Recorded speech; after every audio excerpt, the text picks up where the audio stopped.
रोशनी जैसे ही हवेली की पुरानी दीवारों पर पड़ी, एक तवील खामोशी को शाजिया की कदमों की चाप ने चीर डाला। वो आहिस्ता आहिस्ता आगे बढ़ती है, जैसे हर कदम के साथ अपने माजी की राख को चीरती जा रही हो। उसके साथ ज़ारा, पुरज़म निगाहों के साथ, और सारा, जो अभी तक लान के किनारे पर सहमी खड़ी है। शाजिया ने दरवाज़ा खटखटाया नहीं, बस एक गहरी सांस ली और दरवाज़ा खोल दिया। अंदर मुज़हर अपने कमरे में बैठा, कुछ पुरानी तस्वीर देख रहा था। जैसे ही उसकी नज़र शाजिया पर पड़ी, वो लर्ज़ गया। क्या तुम जिंदा हो? उसके लहजे में हैरत कम और गुस्सा ज्यादा था।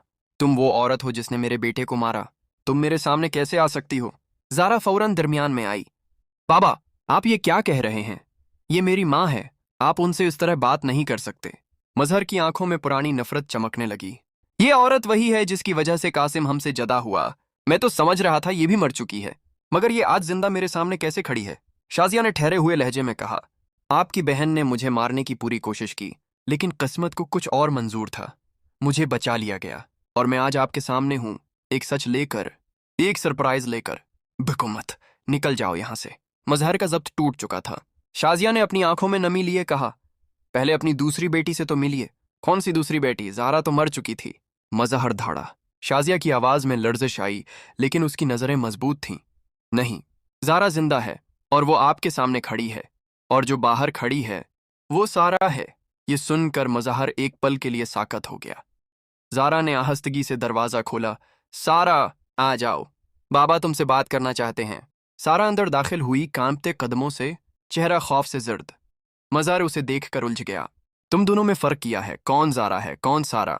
ज़ारा ने मजबूत लहजे में जवाब दिया, बाबा, मैं ज़ारा हूं, और सारा वो है जो आपके साथ रहती रही। सच ये है कि आप कभी भी हम दोनों को पहचान न सके। फरिश्त चांक कमरे में दाखिल हुई, दोनों को एक साथ देखकर चौंक गई। ये क्या तमाशा है? ये दूसरी लड़की कौन है?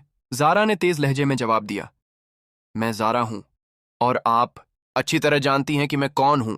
मज़ार हैरत से फरीहत की तरफ देखता है। फरीहत, क्या ये सब सच है? शाजिया ने सच्चाई की आखिरी कील ठोन की। फरीहत ने ही मुझे मजबूर किया था कि मैं ये घर छोड़ दूं। उसने धमकी दी थी कि अगर मैं नहीं गई तो ज़ारा और सारा दोनों को मार देगी। सारा ने आखिरकार अपनी खामोशी तोड़ी।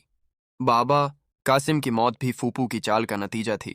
फरीहत, जो अब तक पुराएतमाद थी, झंझला कर चीखी, तुम सब झूठ बोल रहे हो। ये सब लड़कियां मुझे बदनाम कर रही हैं। मज़ाहर, जो अब तक तजब्जब का शिकार था, यकदम खामोश हो गया, फिर आहिस्ता आहिस्ता फरहत की तरफ मड़ा। फरहत, क्या ज़ारा सच कह रही है?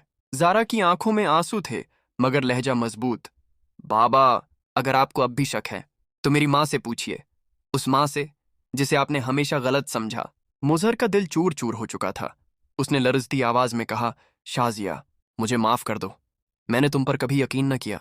शाजिया खामोशी से सिर झुका लेती है, लेकिन सच्चाई का करब अब सबके सामने नंगा हो चुका है। फरिश्त का चेहरा जर्द पड़ चुका है, उसकी आखिरी चालें भी बेनकाब हो चुकी थीं। लेकिन सवाल यह है, क्या मुज़हर अपनी बहन को हमेशा के लिए घर से निकाल देगा, या एक बार फिर खून के रिश्ते को सच पर तरजीह देगा? जानने के लिए हमारे लगता है कि अब सब कुछ ठीक हो जाएगा। अपनी राय कमेंट्स में जरूरत। अगर आपको हमारी वीडियो अच्छी लगी हो तो वीडियो को लाइक कर दें, और ऐसे इन्फॉर्मेशन जानने के लिए हमारे चैनल को सब्सक्राइब कर दें।